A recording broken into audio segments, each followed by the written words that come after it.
오늘 말씀의 제목은 하나님께 쓰임 받으려면, 하나님께 쓰임 받고 싶다면 하나님께서는 어떤 일을 행하시는가, 이런 말씀의 제목을 가지고 여러분과 함께 말씀 나누기로 합니다. 한국사를 보면 한국사의 압도적인 인물 한 사람을 꼽으라고 한다면 저는 두말할 것 없이 이순신 장군을 꼽을 것입니다.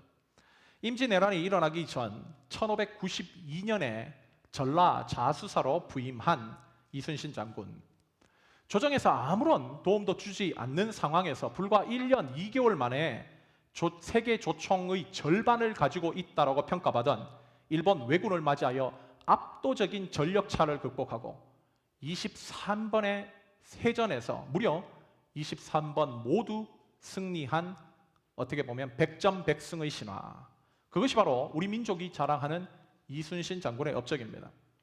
그는 한마디로 얘기하면 전쟁의 고수예요. 자료에 의하면 이순신 장군이 23번의 해전에서 깨뜨린 외적선의 수는 무려 935척이었고 죽이거나 부상을 입힌 왜군의 수는 무려 12만 6천 명이었습니다. 그가 전투에 나갔을 때 피해를 입은 조선 수군의 수는 겨우 1022명뿐이었어요. 이순신 장군이 왜군을 상대로 백전백승의 성과를 거두자 임진왜란으로 조정에 대해 불만이 극치에 달해 있었던 민심은 일제히 그를 향하기 시작합니다. 그 당시 조선의 왕은 선조였는데 한마디로 이 사람은 어리석은 왕이었어요.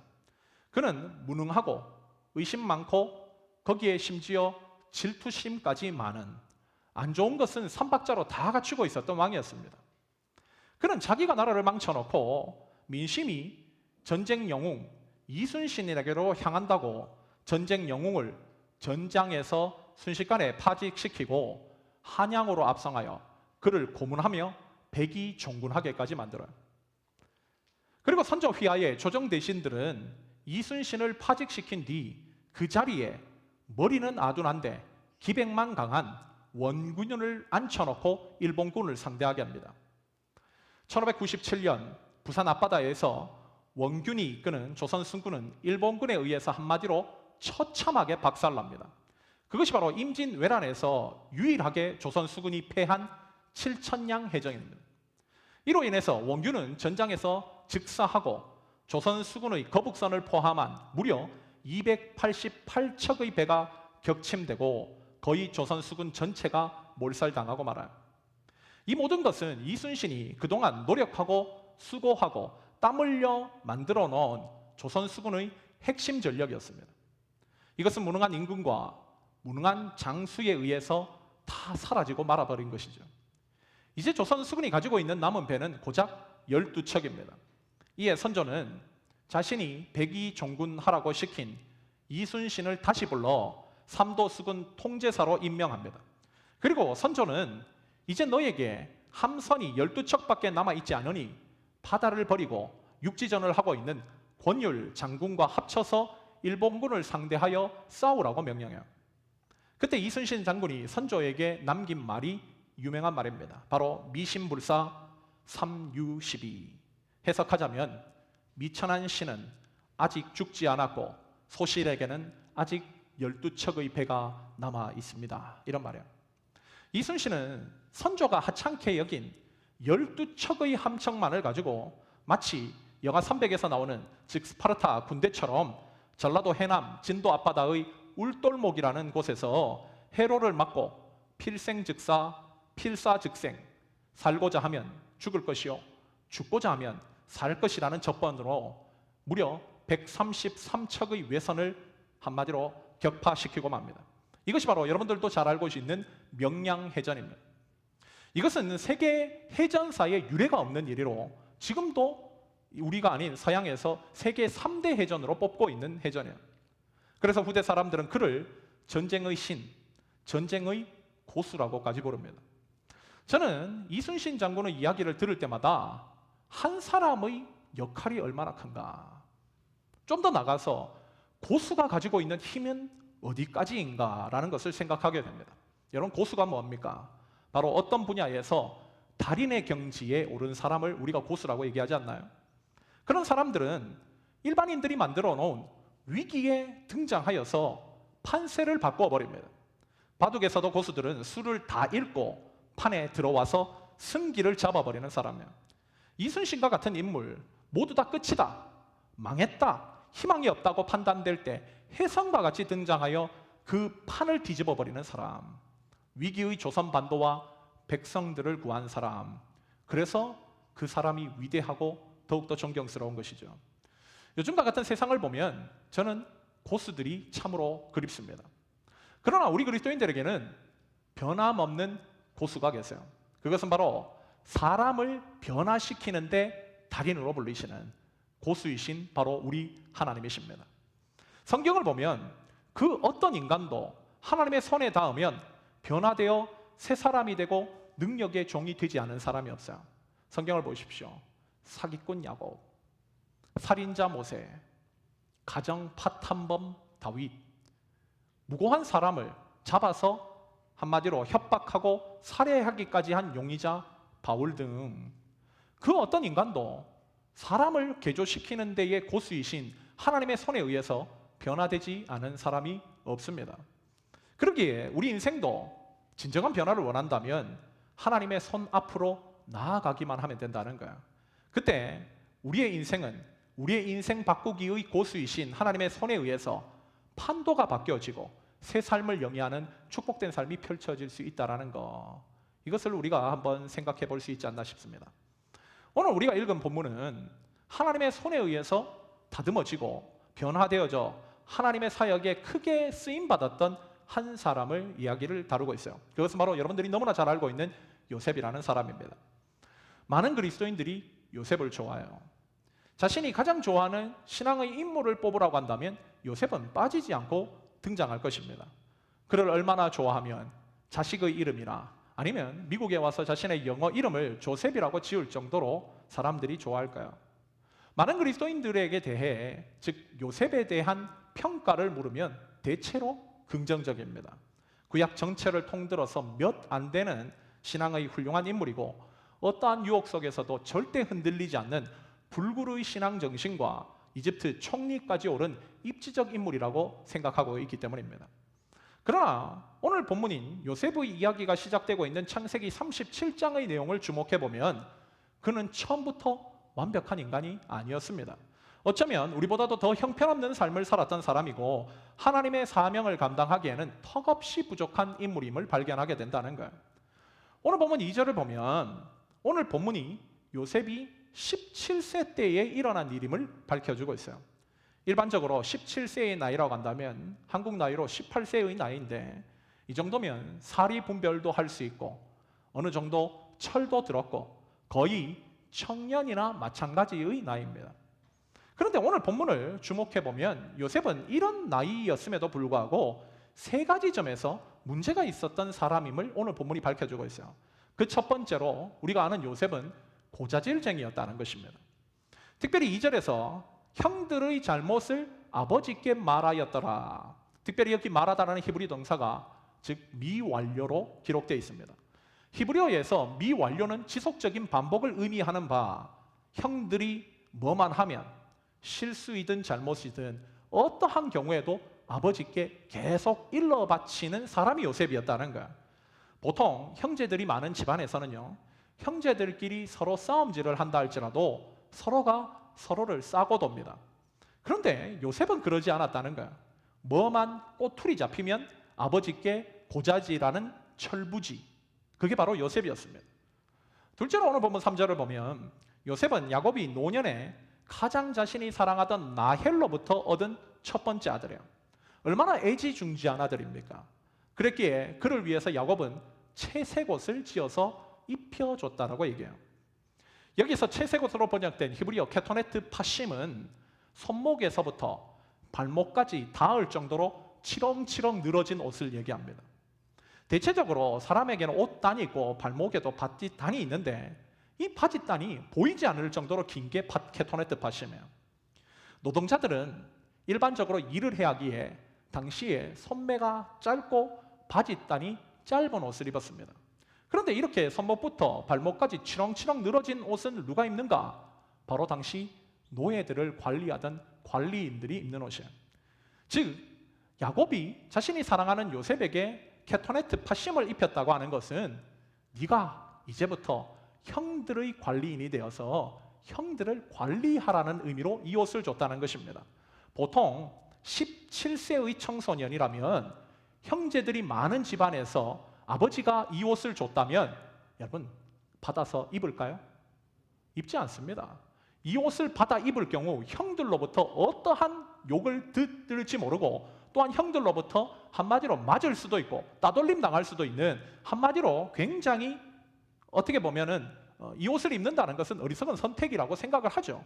그런데도 요셉은 이 옷을 아무런 주저함 없이 받아 입고 다녔다는 거예요. 뭘 보여주는가? 남의 기분과 반응을 섬세하게 파악하지 못하는 미숙아였다는 거예요. 마지막으로 오늘 본문의 사건의 결정적인 요인이 된 사건인데 바로 꿈 문제입니다. 어느 날 요셉은 두 개의 꿈을 꾸게 돼요. 그리고 그 꿈을 형들에게 말하고 싶어 안달이 납니다. 오늘 본문 6절을 보면 요셉이 형들에게 청하건대라고 말이 되어 있는데 이것은 히브리어 나라는 단어예요. 이 뜻은 청하건대라는 말보다는 졸졸 따라다니면서 간청했다는 뜻입니다. 뭐를? 자신의 꿈 얘기를 들어보라고. 그 꿈의 내용이 뭔가? 요셉은 어느 날 두 개의 꿈을 꿔요. 하나는 11개의 볕단이 자신의 볕단을 향해 절을 했다라는 거. 특별히 여기 절했다라는 것은 히브리어로 샤하인데 이것은 하나님 앞에 경배할 때 사용하는 단어예요. 즉 11개의 볕단이 자신을 향해서 샤하, 엎드려 절했다는 것입니다. 다른 하나는 11개의 별과 해와 달, 즉 자신의 아버지와 어머니를 상징하는 것이죠. 그것이 자신을 향해서 또 절을 했다는 거예요. 여러분 지금 이 이야기를 형들 보고 들어보라고 졸졸 따라다니면서 간청했다는 거예요. 여러분 이 이야기가 형들의 입장에서 들으면 어떨까요? 만약에 제가 형이었으면 반죽였을 것입니다. 재수 없다고 여겼을 거예요. 이건 뭐 좋은 얘기도 아니고 한마디로 우리가 지보고 지한테 경배한다는 거 아니야. 누구라도 알아들을 수 있는 것을 요셉은 아무런 생각 없이 그것을 얘기하고 싶어가지고 형들 따라다니면서 얘기하는 사람이었다는 거야. 더욱이 형제들을 더욱 화나게 만든 것은 그의 말투였어요. 오늘 본문 8절을 보면 그 꿈의 이야기를 들은 형들의 반응이 나옵니다. 그것이 무엇인가? 형들이 그의 꿈과 그의 말로 말미암아 그를 더욱 미워했다. 그의 꿈이라고 한다면 그 꿈 내용, 두 개의 꿈 내용이겠죠. 그런데 그것으로 말미암아 그를 미워했다는 것이 아니라 바로 그의 말투 때문에 미워했다는 거예요. 우리말 성경을 보면 요셉의 말투가 어떠했는지가 사실 자세히 나와 있지 않습니다. 근데 히브리어 본문을 7절을 자세히 살펴보면 이 구절 안에는 히브리어 감탄사 힌내라는 단어가 무려 3번이나 등장해요. 대부분의 구약 성경에서 힌내라는 단어는 보라, behold로 번역해 놓은 것이 대부분입니다. 그런데 요셉의 이 꿈 이야기를 얘기하는 것을 보라라는 식으로 얘기하면 요셉의 뉘앙스가 묻어나 있지 않아요. 우리말로 이 힌내라는 단어를 요셉의 뉘앙스로 파악하자면 와 정도 될 것 같아요. 와, 형들 우리가 곡식단을 묶는데 말이야. 와, 내 단만 혼자 일어났어. 와, 그런데 형들 단이 내 단을 둘러싸서 다 샤하 엎드려 절하는 거지. 와, 이렇게 얘기했다는 것입니다. 여러분 이렇게 혼자 감탄하고 있는 인간, 그러니 형들의 입장에서는 미워 죽을 수밖에 없는 거예요. 이렇게 전반적으로 볼 때 요셉은 어떤 인간인가? 형들의 잘못이나 실수를 덮어줄 줄은 모르고 무조건 고자질자하는 인간, 정죄하는 인간, 아버지가 형들 감독하라고 채색옷을 주면 그것을 받아서 신나게 입고 다니는 미성숙한 인간, 꿈을 꾸고 이것을 상대방이 이야기가 들으면 상대방이 기분 나쁠 것을 전혀 생각할 줄 모르는, 자기 기분에 신나서 말을 내뱉는 배려심 없는 인간이었다는 것입니다. 한마디로 요셉은 17세의 나이인데도 불구하고 자기중심적이고 이기적이고 독선적인 인간이었다는 거예요. 그런데도 하나님께서는 이런 요셉을 선택하십니다. 그리고 이 요셉을 선택하셔서 나중에 팔레스타인 전역에 한마디로 흉앙하고 있는 기근으로부터 그 백성을 구원하는 일을 하는 데에 사용하세요. 왜 하나님께서 이 요셉을 선택하셨는가? 우리는 모릅니다. 이것은 바로 하나님의 선택의 신비의 영역이에요. 바울도 예수 믿는 사람을 잡아 죽이는 천하의 괴수였던 자기 자신을 하나님께서 왜 구속하여 주셨는지, 왜 자신과 같은 이런 흉악자를 이방인의 사도로 삼으셨는지 모른다고 고백할 정도입니다. 바로 이것은 하나님의 신비의 영역이기 때문에. 여러분, 그런데 우리도 마찬가지지 않습니까? 우리가 하나님으로부터 선행적인 믿음이라는 선물을 받게 된 것, 우리가 남들보다도 뛰어나고 더 도덕적이고 더 인격적이어서가 아님을 우리 모두가 알고 있어요. 그런데도 하나님께서는 우리보다도 더 남은 사람들이 많았는데도 우리를 선택하여 이 자리로 불러주셨습니다. 왜? 우리는 몰라요. 그것 자체가 하나님의 주권이고 하나님의 은혜이기 때문입니다. 요셉도 마찬가지였습니다. 그가 형들보다도 전혀 나은 것이 없었음에도 불구하고, 아니 그들보다 더 모자란 성품을 가진 사람임에도 불구하고 하나님께서는 그 요셉을 선택하셔서 이스라엘을 기근으로부터 구하는 프로젝트의 담당자로 세우셨다는 거예요. 어떻게? 바로 하나님께서는 인간 개조의 고수이시기 때문입니다. 그분 손에 닿으면 아무리 개차반 같은 인간이라 할지라도 변화되지 않을 수가 없어요. 이것을 보면 우리에게도 소망이 있습니다. 왜? 우리도 사실 요셉과 같은 인간이지 않습니까? 우리도 요셉처럼 사실은 이기적이고 독선적이고 자기중심적인 인간입니다. 그런데도 하나님께서는 우리를 선택하셨어요. 그리고 우리와 같은 인간도 인생 개조의 고수이신 하나님의 손에만 닿기만 한다면 요셉과 같은 사람이 될 수 있다라고 오늘 본문의 말씀을 통해 우리에게 알려주시는 것입니다. 그렇다면 오늘 우리가 이 요셉의 스토리를 통해서 하나님께서 사람을 변화시키실 때 사용하시는 방법이 무엇인지를 우리가 주목해보고, 우리가 혹 인생을 살면서 이런 과정에 있을 때 그것을 단순하게 불평과 원망거리로 삼는 것이 아닌 바로 인간 개조의 고수이신 하나님께서 우리를 변화시키기를 원하시는구나 라는 것을 깨닫고 그분의 뜻에 순종한다면 우리의 삶도 달라질 수 있는 것입니다. 첫 번째로 오늘 본문을 통해서 인생 변화의 고수이신 하나님께서 우리를 변화시키기 위해서 사용하시는 방법이 뭔가? 그것은 바로 가장 먼저 우리의 채색옷을 벗겨버리신다는 거예요. 우리의 채색옷을 벗겨버리신다.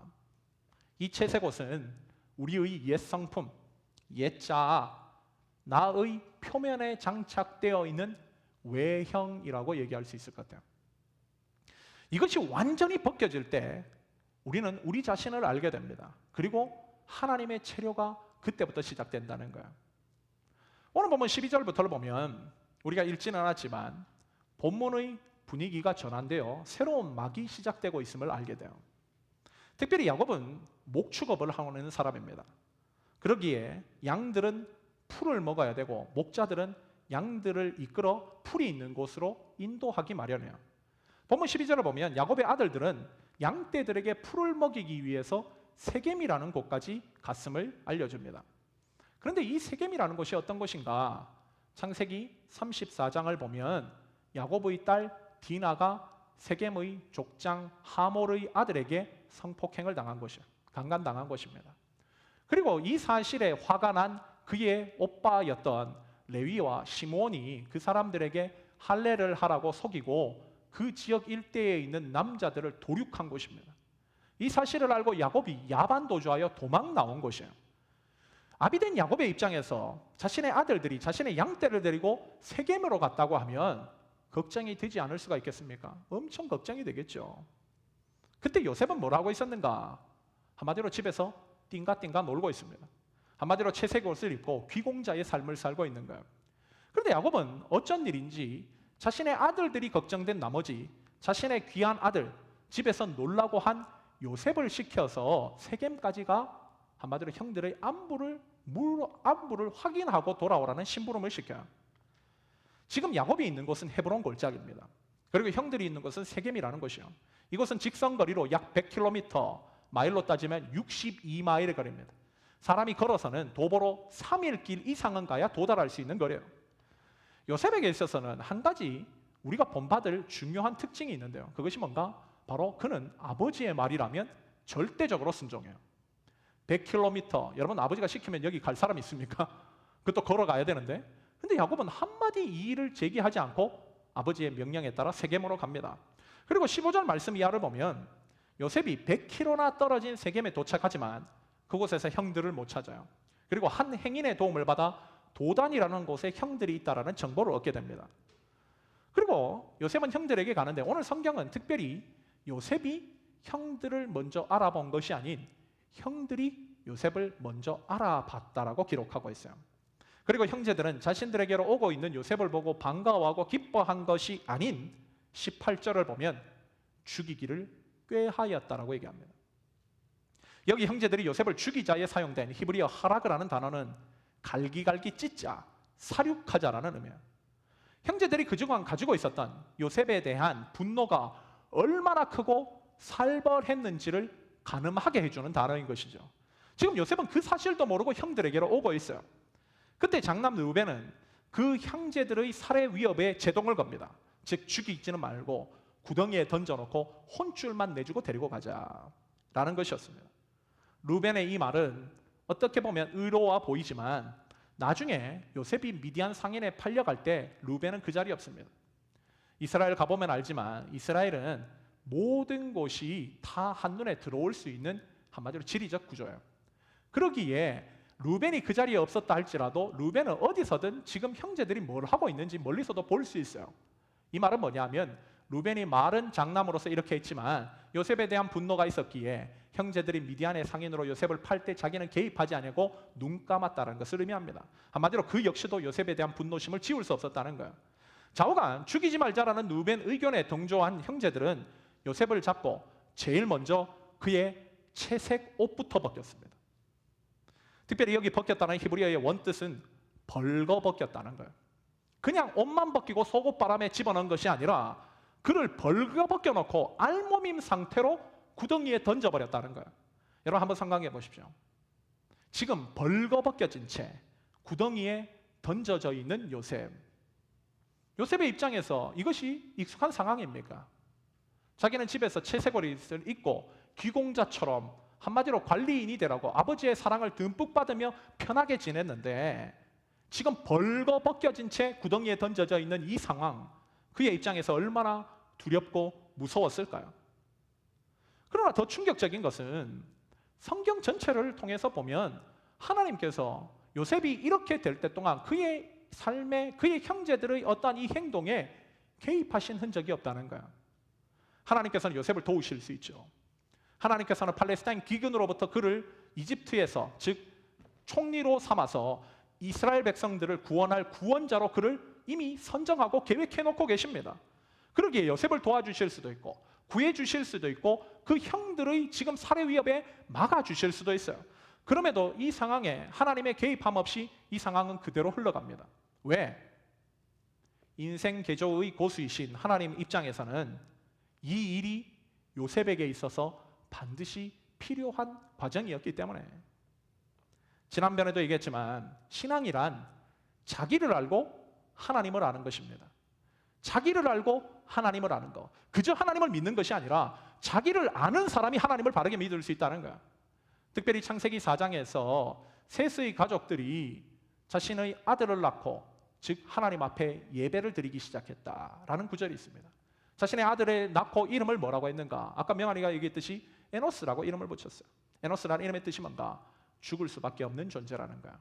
즉 창세기 4장에서 사람들이 전부 다 하나님을 부르지 않고 자기 멋대로 살아가고 있는 그 시대에 셋의 가족, 즉 자기의 실상이 누구인지를 알았던 그 사람들만이 하나님 앞에 제단을 쌓고 예배드리기 시작했다는 것입니다.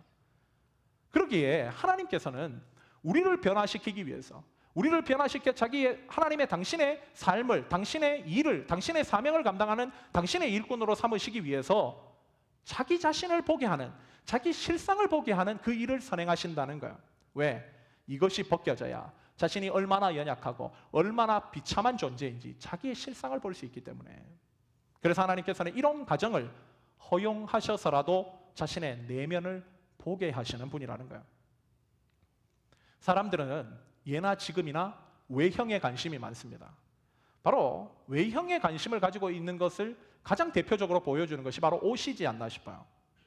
이것에 얼마나 사람들이 관심이 많으면 예수님께서 야 얘네들 너희들아 세상 걱정 좀 하지 말라 세 가지를 말씀하신 것에 한 것이 바로 무엇을 입을까 걱정하지 말라는 거야.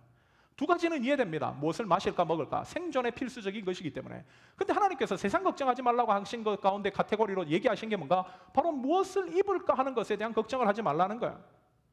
그런데도 많은 사람들은 무엇을 입을까에 대한 걱정을 끊이지 않고 하면서 살아갑니다. 오늘 여기 있는 성도들 가운데도 예배 오기 전에 거울 앞에 서서 오늘 뭐 입을까 고민하고 오셨을 거예요. 그리고 옷장을 바라보면 요즘 입을 옷이 없다고 다음 주가 고난주간인데도 불구하고 쇼핑을 계획하고 있는 사람들도 있을지 모르겠습니다. 사람들은 예나 지금이나 옷에 대한 관심들이 많다는 거예요. 사람들이 옷에 대해 관심을 가지는 가장 근본적인 이유는 바로 그 외형에 의해서 자신이 평가받는다고 생각하고 있기 때문에 어떤 옷을 입고 또 어떤 것을 걸치느냐에 따라서 나라는 존재가 평가된다고 생각합니다. 그래서인지 불황기에도 한마디로 불황을 타지 않고 장사가 되는 것이 고급 브랜드의 옷이라고 해요. 그러나 하나님은요, 이것에 관심이 없어요. 왜? 외형을 가지고 하나님의 나라를 가는 것이 아니기 때문입니다. 특별히 히브리서 4장 13절을 보면 하나님께서 마지막 날 심판하시는 심판대의 기준을 말씀하고 계신 것이 있는데, 마지막 날 주님의 심판대 앞에서 모든 인간은 우리의 결산을 받으실 이의 하나님의 눈앞에 벌거벗은 채로 서게 된다는 거예요. 심하게 얘기하면 즉 외형적으로 두르고 있는 것 가지고 심판대 가는 것이 아니라는 것입니다. 즉 우리의 내면의 실상을 가지고 그분의 심판대 앞에 서야 된다는 거예요. 즉 우리의 마지막 평가는 외형이 아닌 우리의 영혼의 상태입니다. 그러나 이 사실을 많은 사람들이 깨닫지 못해요. 이것은 그리스도인이라고 해도 여러분 다르지 않습니다. 안다고 해도 그 내면의 영혼의 풍성함을 향해서 전심으로 달려갈 생각을 자발적으로 하는 사람들은 거의 전무하다고 해도 과언이 아니에요. 그러게 하나님께서는 우리의 인생에 개입하셔서 우리의 외형의 옷을 타인의 손이든 아니면 환경을 통해서 벌거벗기시는 것입니다. 그래서 나의 영적인 알몸의 상태를 보게 하시는 거예요. 나의 영적인 상황이 얼마나 병들고 볼품없는지, 죄악의 꾸중물 덩어리를 얼마나 뒤집어 쓰고 있는 냄새나는 삶인지를 철저하게 벌거벗겨진 상태로 자각하게 만드십니다. 요셉은 그 은혜를 경험한 사람이에요. 하나님께서는 그의 인생을 바르게 세우기 위해서 가장 먼저 요셉에게 덮여 있었던 채색 옷부터 벗기셨습니다. 이 옷은 요셉이 아버지로부터 받았던 사랑의 상징, 편애의 상징, 특권의 상징이었어요. 본인에게는 너무나도 귀한 것이었고 자기 자신이 자발적으로는 절대 내려놓을 수 없는 옷이었습니다. 그러나 하나님께서는 그 옷을 벗기시면서 그 옷이 너가 아니라는 것입니다. 너의 실상은 채색 옷이 아니라는 거야. 분명히 이 옷 벗겨짐 사건은 요셉에게 있어서 끔찍한 사건이었습니다. 두 번 다시는 경험하고 싶지 않은 사건이에요. 그러나 요셉은 그 사건을 통해서 그동안 자신이 볼 수 없었던 자신의 실상을 보게 됩니다. 그 옷을 입고 있었을 때는 몰랐던 형제들과의 관계, 그 옷을 입고 있었을 때는 몰랐던 자신의 무능력함, 영원할 것만 같았던 자신의 특권들이 한순간 물거품처럼 사라져 버릴 수 있다는 사실을 깨닫게 된 거예요. 그래서 이제 이 경험이 요셉에게 또다시 옷 벗겨짐의 사건이 한 번 더 나타나는데 그때는 전혀 다른 양상으로 나타납니다. 특별히 창세기 39장 11절부터 12절을 보면 이런 말씀이 나와요. 그러할 때에 요셉이 그의 일을 하러 그의 집에 들어갔더니 그 집 사람들은 하나도 거기 없었더라. 그 여인이 그의 옷을 잡아 이르되 나와 동침하자. 그러나 요셉이 자기의 옷을 그 여인의 손에 버려두고 밖으로 나아갔다. 특별히 여기서 우리가 주목할 것은 12절에 나와 있는 요셉이 자기의 옷을 그 여인의 손에 버려두고 밖으로 나아갔다는 구절입니다. 지금 요셉은 보디발의 집에서 절대적인 위치에 올라 있습니다. 이집트의 한마디로 노예로 팔려와서 소년 노예, 종에서 지금은 이 집에 보디발 외에, 보디발의 아내 외에 그보다 높은 사람이 없는 절대적인 위치, 집사라는 자리까지 올라와 있는 상태예요. 성경에는 그의 옷이 채색 옷이라는 얘기는 없지만 지금 요셉이 입고 있는 옷은 그 당시에도 관리자의 옷이었던 케토네트 파심이었을 가능성이 큽니다. 그런 상황에서 한마디로 이가 지금 입고 있는 그 옷은 보디발의 집에 노예로 팔려와 그 어렵던 고난을 통과하고 그 어렵던 상황을 이겨낸 한마디로 자신의 성공을 상징하는 옷이었어요. 이 옷이 이 여인에 의해서 벗겨진다면 요셉은 지금까지 어렵게 얻어놓은 이 보디발 집의 집사라는 타이틀을 한순간에 잃어버릴 수도 있습니다. 잃어버리는 것만 아니라 죽임까지 당할 수 있는 상황이었어요. 그런데도 오늘 본문을 보면 요셉은 그 옷을 한 번의 고민 없이 버려버렸다는 거예요. 버려버렸다는 거예요. 저는 여기서 요셉의 놀라운 발전상을 봅니다. 그가 앞선 형제들이 자신의 채색 옷을 벗기는 사건을 통해서 무엇을 깨달았다는 것인가? 바로 하나님 앞에서 자신의 실상보다 더 귀한 것은 없다는 거예요. 아무리 세상의 것으로 자신을 포장하고 지키려고 해도 하나님이 벗기시면 한순간에 벗겨져 버리는 것이기에 더 이상 자신은 그런 외형에 목숨 거는 삶이 아닌 하나님과의 바른 관계 속으로부터 나오는 내면의 축복에만 목숨을 걸고 집중하겠다라는 그의 결단이었던 것입니다. 그래서 그는 자신을 유혹하는 그 여인의 손길 앞에서 아무도 보지 않는다 할지라도 하나님이 보시기에 나는 절대로 득죄할 수 없다라는 그의 신앙의 단호한 결단력을 보여주고 있다는 거예요. 이게 바뀌어져 버린 요셉의 모습입니다. 사도 바울은 이와 관련해서 우리 신앙인들이 반드시 입어야 할 옷이 무엇인지 에베소서 6장 10절부터 11절을 통해 이렇게 밝혀요. 끝으로 너희가 주 안에서와 그의 힘의 능력으로 강건하여지고 마귀의 관계를 능히 대적하기 위해서 하나님의 전신 갑주를 입으라. 여기에서 전신 갑주는 바로 하나님의 말씀, 기도, 성령, 바로 눈에 보이는 외형이 아닌 바로 우리 신앙인들이 가지고 있는, 즉 하나님과의 바른 관계 속에서부터 올 수 있는 하나님의 능력을 상징하는 옷들입니다. 여러분, 이런 의미에서 우리는 과연 어떤 옷을 입고 있습니까? 하나님께서는 우리가 이전에 입고 즐기고 있었던 옛 옷을 입은 상태에서 절대 하늘의 축복의 옷을 입히시는 분이 아니에요. 특별히 사도 바울은 이스라엘 백성들이 홍해를 건넌 사건을 옷 벗고 옷 입는 사건으로 고린도전서를 보면 정의합니다. 즉 홍해를 건넌 것이 뭔가? 바로 이집트의 옛 옷을 벗고 그리스도의 새 옷을 입은 거. 즉 이집트의 옷을 입은 상태에서 새 옷을 입히시는 분이 아니라는 거예요. 그것을 철저하게 벗기시고 그리스도의 새 옷을 입히시는 분이라는 것입니다. 그러기에 하나님께서는 우리에게 그 축복된 삶을 향해서 반드시 우리에게 둘려져 있는 세상의 채색 옷을 갈기갈기 벗겨버리시는 것이죠. 지금 혹시 이 자리에 계신 분들 가운데 여러분의 소중한 옷이 벗겨진 분들이 계십니까? 그로 인해서 지금 두려움과 절망 속에 살고 있는 분들이 계십니까? 그러나 여러분 절망하지 마십시오. 여러분들이 하나님을 믿고 있는다면 그 일은 당연하게 진행되어야 될 일입니다. 그 옷이 벗겨져야 하나님의 축복의 옷을 입을 수 있기 때문에, 하나님의 사람으로 더욱더 바르게 세워질 수 있기 때문에 하나님은 그 옷을 벗기시는 일을 제일 먼저 하신다는 거예요. 하나님께서는 때론 자기중심적이고 이기적이고 독선적인 인간을 변화시켜 당신이 택한 도구로 삼으시기 위해서 지금도 우리에게 입혀져 있는 채색 옷을 벗기십니다. 왜? 그래야 변화될 수 있기 때문에, 그래야 새 사람이 될 수 있기 때문에. 그래서 하나님께서는 가장 먼저 자신의 실상을 알 수 있는 일을 행하신다는 거예요. 혹 우리 안에 예기치 않는 사건, 일로 말미암아 옷이 벗겨져 고통과 낙심 속에 있는 성도들이 있다면 이 말씀이 위로가 되었으면 좋겠습니다. 하나님은 당신이 택하시고 사용하실 사람을 반드시 자기를 발견하게 하신 일을 가장 먼저 행하신다는 거예요. 그리고 그 발견한 자리에서 하나님을 전적으로 의지하는 자들을 통해 새 일을 행하신다는 거. 이것이 바로 오늘 본문을 통해서 우리 모두가 알게 되는 첫 번째 메시지입니다.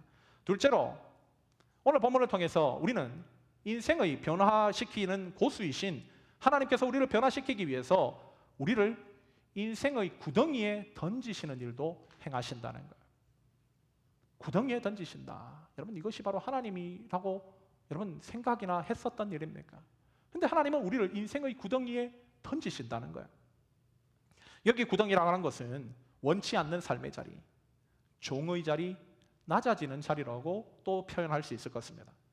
오늘 보면 23절과 24절을 보면 요셉은 형들에 의해서 채색 옷이 벗겨지고 구덩이에 던져지게 되었다고 얘기해요.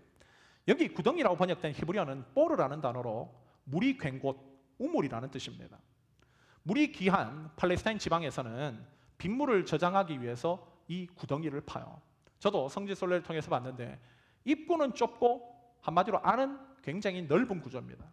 그리고 벽면이 워낙 미끄러워서 사람이 그곳에 실수로든 아니면 의도적으로도 빠지면 절대 혼자서의 힘으로는 구덩이 밖으로 나올 수 없는 것, 이게 바로 뽀르입니다. 근데 지금 요셉이 그곳으로 들어갔다는 거예요. 형들에 의해서. 그리고 오늘 본문 28절을 보면 미디안 상인들에게 팔려 이집트로 노예살이를 하고 가게 됩니다. 그리고 오늘 본문 이후로부터 요셉의 스토리를 살펴보면 이 뽀르라는 단어가 또 한 번 등장해요. 그것은 바로 창세기 39장 20절입니다. 이에 요셉의 주인이 그를 잡아 옥에 가두니 그 옥은 왕의 죄수들을 가두는 곳이라. 요셉이 옥에 갇혔으나, 여기에 옥이라고 하는 것은 단순하게 철장에 있는 감옥을 얘기하는 것이 아닌 뽀르를 얘기합니다. 즉 구덩이에 갇혔다는 거예요. 구덩이에.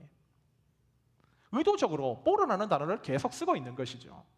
전에 구덩이에 던져져 있던 요셉이 이번에는 보디발의 아내의 성적 유혹을 거절했다는 이유로 또다시 이집트의 뽀르로 들어갔다는 거예요. 그럼 구덩이는요, 고립을 나타내는 장소입니다. 지금까지 있어왔던 삶의 환경과 단절을 상징하는 장소예요. 소리를 질러도 도와줄 수 없는 절망적인 장소입니다. 이미 요셉은 한 번의 구덩이의 생활을 통해서 그곳이 어떤 곳인지 잘 알아요. 그곳에는 도와줄 아버지도 없고 자신이 한 핏줄인 형제마저도 살려달라고 부르짖어 애원해봤자 도와주지 않는 곳, 한마디로 절망의 장소입니다. 외로움과 고통이 그 자체만이, 외로움과 고통의 그 시간 자체만이 그곳에 기다리고 있어요. 그런데 요셉은 한 번도 아닌 두 번씩이나 뽀르를 경험하고 있는 거야. 만약 하나님께서 실수하는 분이 아니시라면 어떻게 이렇게까지 요셉에게 하실 수 있습니까? 우리는 그 해답을 창세기 이어지는 39장 21절부터 23절을 통해 확인할 수 있어요. 여호와께서 요셉과 함께 하시고 그에게 인자를 더하사 간수장에게 은혜를 받게 하시며 간수장이 옥중 죄수를 다 요셉의 손에 맡김으로 그 재반 사물을 요셉이 처리하고 간수장은 그의 손에 맡긴 것을 무엇이든지 살펴보지 아니하였으니 이는 여호와께서 요셉과 함께 하심이라. 여호와께서 그를 범사에 형통하게 하셨더라. 이 짧은 구절 속에서 여호와께서 그와 함께 하셨다는 것이 두 번이나 반복되어 나옵니다. 그리고 그 결과 그가 형통한 삶을 살았다는 거예요. 요셉에게 구덩이의 삶을 허락하신 이유는 바로 이 때문이었습니다. 요셉은 이 구덩이 속에서 하나님을 발견하기 시작해요. 하나님을 경험하기 시작합니다. 말로만 듣던, 지식적으로 알았던, 그냥 스쳐 지나가는 소리로 알았던 하나님에 대한 이야기를 실질적으로 자신과 함께 하시고 은혜를 베푸시고 역사하시는 하나님이라는 사실을 체험적으로 알게 된 것은 다른 어떤 것도 아닌 이 구덩이 아니었습니다. 요셉이 처음 구덩이에 갇혔을 때 창세기 37장 24절을 보면 형들은 요셉을 죽으라고 구덩이 속에 던져넣었는데 그 구덩이는 비어 있었다고 성경은 얘기해요. 얘는 무슨 말입니까? 이걸 왜 기록하고 있을까요? 평소 같았으면 요셉은 죽었다는 거예요. 그 구덩이는 당연히 물이 있기에 요셉은 그곳에 빠져 죽었다는 것입니다. 그런데 그 웅덩이가 요셉이 들어갔을 때 비어 있었다는 거예요. 왜? 그 웅덩이를 비어 있게 한 분이 누구인가? 요셉은 자신이 웅덩이 속에 들어가서 그 구덩이를 비어 있게 한 분이 누구인지를 생각했을 것입니다. 그랬기에 성경은 그것을 기록하고 있었을 거예요. 그것이 누구인가? 바로 하나님이셨다는 거예요. 자신이 100km 떨어져 있는 헤브론 골짜기에서부터 세겜으로 출발하여 도단까지 왔을 때에 그 모든 과정 속에서 자신은 몰랐지만 하나님께서 이미 출발할 때부터 그 구덩이에 빠질 것을 아시고 미리 그것을 비워 놓으셨다는 거예요. 그 하나님의 은혜 덕분에 자신이 살았다는 것입니다. 이것은 바로 자기밖에 모르던 요셉에게 하나님이 살아계시다는 것을 알려주는 운명적인 구덩이였던 것이죠. 왕의 제수들이 갇히는 구덩이도 마찬가지였어요. 가장 비참할 수 있는 그 자리, 가장 서글플 수 있는 뽀르에서 요셉은 자신의 삶에 함께 하시고 자신의 삶을 형통하게 하시는 하나님을 체험합니다. 바로 하나님의 실체를 경험하게 된 거예요. 어디서? 구덩이에서. 많은 사람들이 인생의 구덩이 경험 속에 들어가게 되면 가장 빨리 그리고 가장 쉽게 나타내는 반응이 하나님이 자기를 잊으셨다는 거예요. 하나님은 어디 계신가? 나의 이 상황을 알고나 계신가? 하나님이 계신다면 어떻게 나에게 이런 상황이 생길 수 있단 말인가? 그러나 요셉에게 있어서 우리가 한 가지 발견할 수 있는 또 하나의 장점이 있다면 그는 다른 것은 철부지였고 미숙아였고 천방지축이라 할지라도 오늘 우리가 배워야 할 중요한 것이 이것이라고 생각하는데 그것은 바로 그는 어떠한 상황 속에서도 깨달은 하나님에 대한 그 하나님에 대한 지식을 끝까지 놓지 않고 살아간다는 거야. 하나님을 한번 체험했으면 그 발견한 하나님을 끝까지 놓지 않습니다. 우리는 어려울 때 이 상황에 개입하셔서 나를 도와주셨던 하나님에 대해서 감사와 찬양을 할 줄 압니다. 그러나 몇 개월 지나가면 그 하나님을 잊어버리기 십상이에요. 그러나 요셉은 자신이 발견한 하나님을 절대 놓지 않습니다. 자신을 도와줬던 하나님에 대한 기억을 잊지 않고 살아갑니다. 이것이 바로 그에게 있어서 유일한 장점 중에 하나인 것이죠. 그리고 이러한 신앙 자세 때문에 하나님께서는 요셉을 지속적으로 훈련시켜 당신의 전략적이고도 중요한 사명을 담당하게 하시는 이집트 총리로 세우셨다는 거예요. 지금도 조직의 한 나라의 리더십을 가지려면 두 가지를 갖춰야 됩니다. 그것은 바로 인사관리, 재무관리예요. 사람을 어떻게 적재적소에 세울 것인가, 그리고 재원을 가지고 어떻게 효과적으로 배분하여 일을 진행시킬 것인가, 이것이 바로 리더십에게 있어서 가장 중요한 두 가지 덕목입니다. 요셉은 두 번째 갇혔던 그 포로라는 곳에는 왕위의 죄수들이 갇히는 포로였어요. 그곳에 요셉이 들어가게 됩니다. 그곳에서 그는 밤이나 낮이나 인사관리, 재무관리 훈련을 받게 돼요. 한마디로 집중적으로 훈련받는 것이죠. 요셉은 그저 운이 좋아서 이집트 총리가 된 것이 아닙니다. 꿈 한 번 해몽 잘해줬다고 이집트 총리 된 거 아니에요. 어떻게 보면 강단에서 요셉이 꿈꾸는 사람이라고 하는데요, 저는 그 말에 100% 동의하지 않습니다. 왜냐하면 요셉은 이 꿈을 꾸고 나중에 형들을 만나는 창세기 44장에 가서야 그 꿈을 드디어야 기억을 해내요. 즉 요셉은 이걸 13년 동안 꿈을 계속 생각하면서 살았던 사람이 아니라는 거예요. 자신 앞에 주어져 있는, 자신을 이끌고 계신 하나님의 뒤만 따라간 사람입니다. 근데 뭘 꿈 한 번 잘 꿨다고 대박난 사람이라고 설교하는 것이 앞뒤가 많습니까? 한마디로 이집트 전역에서 13년 동안 이집트를 기근으로부터 구원해낼, 팔레스타인을 기근으로부터 구원해낼 재무관리와 인사관리를 집중적으로 훈련받았던 사람은 요셉 한 사람밖에 없었어요. 그랬기에 하나님께서는 그를 사용하셨다는 거예요. 이 구덩이라는 포로라는 단어가 요셉의 스토리에 마지막 한 번 더 등장하는 곳이 있습니다. 그것이 바로 창세기 41장 14절이에요. 이에 바로가 사람을 보내요. 요셉을 부르매 그들이 급히 그를 옥에서 내놓은지라. 요셉이 곧 수염을 깎고 그의 옷을 갈아입고 바로에게로 들어가니. 희한하게도 이 구절에는 포로라는 단어와 옷이라는 단어가 등장합니다. 이제 그에게 있었던 이 모든 상황은 외형적인 상황이 아닌 거예요. 하나님께서는 훈련을 끝나자마자 그를 포로에서 건져내십니다. 그리고 새 옷을 입으십니다. 이집트 총리라는 옷만 바라보지만 그 옷은 그 옷을 상징하는 것이 아닙니다. 바로 하나님의 옷이 입혀져 있어요. 하나님의 옷. 하나님의 사명으로 무장되어 있는, 내면이 아주 단단하게 훈련되어 있는 그 옷이 지금 요셉에게 입혀져 있는 것입니다. 그랬기에 그는 이후부터 하나님의 역사의 도구로서 아름답게, 귀하게, 훌륭하게 사용받는 삶을 살아요. 여러분, 이것이 바로 요셉의 삶을 변화시킨 그의 과정 속에서 있었던 하나님의 개입하심과 일하심이었습니다. 성경을 보면 하나님께서는 인생의 중요한 정답이 가장 낮은 곳에 있다라는 사실을 우리에게 암시적으로 알려주는 구절들이 많이 있어요. 그 대표적인 구약의 경우가 저는 아람 장군 나아만의 스토리에서 발견된다고 생각합니다. 아람 장군 나아만은 어느 날 문둥병에 걸렸어요. 그 문둥병을 치료받기 위해서 어떻게 해야 될지 몰라 백방으로 돌아다녔지만 치료가 받지 못하자 이스라엘 종이 전해주는 얘기를 듣습니다. 그럼 종이에요. 타국에서 포로로 잡아온 여종입니다. 그 여종의 얘기를 들어요. 그리고 엘리사를 찾아갑니다. 엘리사를 찾아갔더니 엘리사가 뭐라 하는 거야? 바로 저 밑에 요단강 가서 7번 몸 담그라는 거야. 여러분, 이스라엘 진영에서 강이 있다는 것은요, 가장 저지대입니다. 그 가장 저지대의 강에 가서, 그것도 우리가 강이라고 하면 물고기 보이는 강처럼 보이죠. 절대 그렇지 않아요. 흙탕물입니다. 그곳에 7번 잠그라는 거예요. 가장 낮고 낮은 요단강에 가서 거기서 더 들어가라는 거예요. 아람 장군 나아만, 군대 장관이죠. 여러분, 이 사람은 직위가 왕다음인 사람입니다. 그런 사람에게 가장 낮은 자리로 가라는 거예요. 그런데 나아만이 어떻게 하는가? 여종의 말을 듣고 낮은 거리로 가요. 그리고 7번 자신의 몸을 숙입니다. 그랬더니 어떤 일이 일어나는가? 바로 그의 문둥병이 치료받아요. 가장 낮고 낮은 자리에서 그의 치료의 역사가 일어났다는 거예요. 여러분, 우리가 예수님을 존경하는 이유도 뭡니까? 그분이 훌륭한 세상의 왕궁에 태어나고 왕좌에 앉아 계셨기 때문에 칭송을 받습니까? 그렇지 않다는 거예요. 그분은 베들레헴, 그 어떤 인간도 태어나지 않는 말밥통에서 태어나셨습니다. 가장 낮고 낮은 자리. 그리고 태어나서 어디로 가셨습니까? 예루살렘 성에 올라가셔서 어떻게 보면 가닥하려고 세상의 명예와 권력과 부를 지려고 덤벼드셨습니까? 그렇지 않았다는 거예요. 바로 갈릴리 나사렛 가장 빈민촌으로 들어가서 죄인의 친구요, 창기의 구원자가 되시기 위해서 가장 낮다고 상징되는 십자가를 지고 돌아가셨어요. 가장 낮은 자리에 계셨기에 그분이 우리의 구원자이고 그분이 칭송받고 영광의 왕 하나님의 아들로 하나님의 사람들로부터 존경을 받는 것입니다.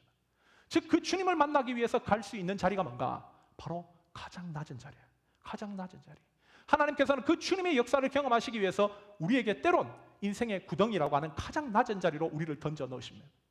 그곳에서 사람들은 그곳이 얼마나 싫은지, 얼마나 괴로운지 하나님을 향해 불평과 원망을 퍼부어대지만 하나님의 사람들은 그곳에서 하나님을 발견합니다. 미국 최초의 성가 작곡가였던 윌리엄 빌링스는 이런 말을 남겨요. 궁정이나 저택에서 찾지 말고 왕의 휘장도 들추지 마라. 마국간에 가면 밀집해 누이신 너의 하나님을 보리라. 즉 가장 낮은 자리에 우리가 그토록 찾고 찾았던 하나님이 계시다는 거예요. 하나님께서는 그 하나님과의 우리의 만남을 위해서 우리에겐 때론 인생의 구덩이를 허락하십니다. 저는 여러분에게 이제 마지막으로 이렇게 질문해보고 싶습니다. 인생에 요셉과 같이 겪었던 이런 인생의 어려움들이 이제는 우리에게 축복을 가져다 준다고 여러분 자신 있게 말할 수 있겠습니까? 우리에게 때론 채색옷이 벗겨지고 구덩이와 같은 상황에 우리 자신이 던져진다 할지라도 그것은 반드시 합력하여 선을 이루시는 하나님의 섭리에 의해서 내 삶이 새 삶으로 변화되는 과정이라고 신앙으로, 믿음으로 고백할 수 있겠습니까? 우리는 이제 담대히 고백할 수 있어야 됩니다.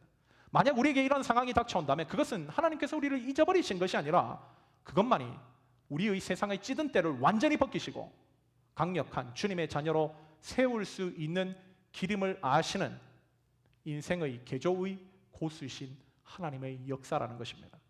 20세기 최고의 신학자인 한 사람인 A.W. 토저가 이런 말을 남겼어요.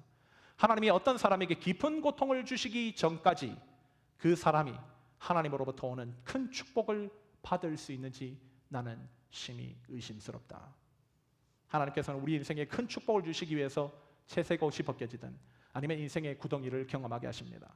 그때 우리는 입술을 통해서 하나님을 원망하고 그 자리를 내팽개치는 것이 아니라 바로 우리의 믿음을 들여 하나님을 의지하고 위를 바라보는 시간이어야 됩니다.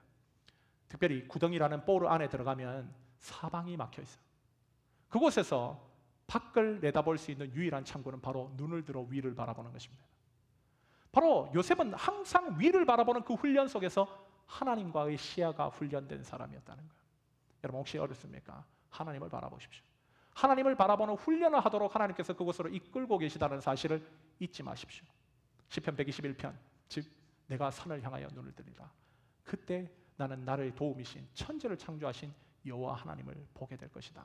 오늘 참석한 모든 성도들이 이러한 어떠한 어려움 앞에서도 하나님의 큰 역사를 경험하기 위해서 오직 하나님 한 분만을 바라보심으로 말미암아 주님 앞에서 요셉처럼 귀하게 쓰임받는 복된 성도들 되시기를 예수님의 이름으로 간절히 축원합니다.